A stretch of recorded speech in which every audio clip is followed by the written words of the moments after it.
God at work on me.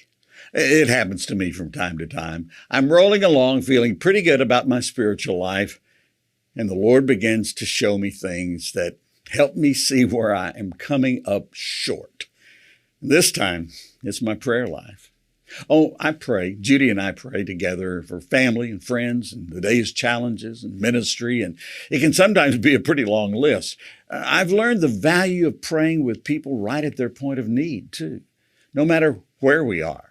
And by the way, I've never had anyone turn down an offer to pray for them as they shared needs.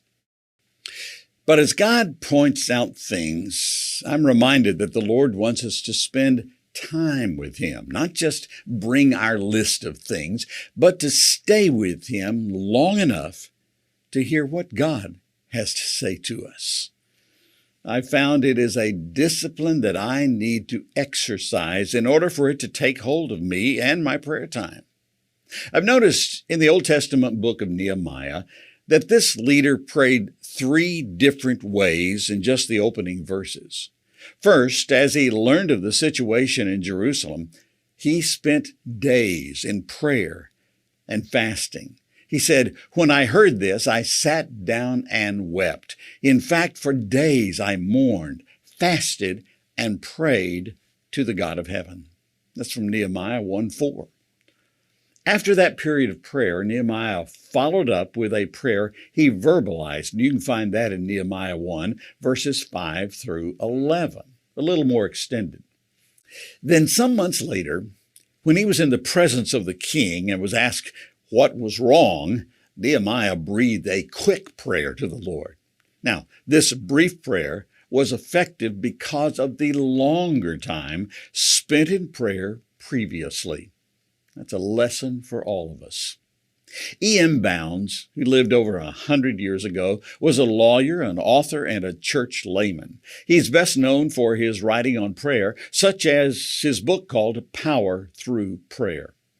It's said that Bounds spent each morning from 4 a.m. to 7 a.m. in prayer.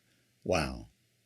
Bounds wrote, "The men who have most fully illustrated Christ in their character and have most powerfully affected the world for Him have been men who spent so much time with God as to make it a notable feature of their lives." Out of his own experience, Bounds gives this instruction. "Many private prayers must be short, and public prayer, as a rule, should be short and condensed. But in our private communications with God, time is a feature essential to its value. Much time spent with God is the secret of all successful praying." That's from Bounds' book, Power Through Prayer. Much time spent with God. I'm working on that. Will you join me? We would love to share more with you about our worldwide ministry. Learn about it at MEDIALLIANCE.cc. And you can help us spread the impact of these messages simply by liking, subscribing, and sharing this video. Thanks, and God's best.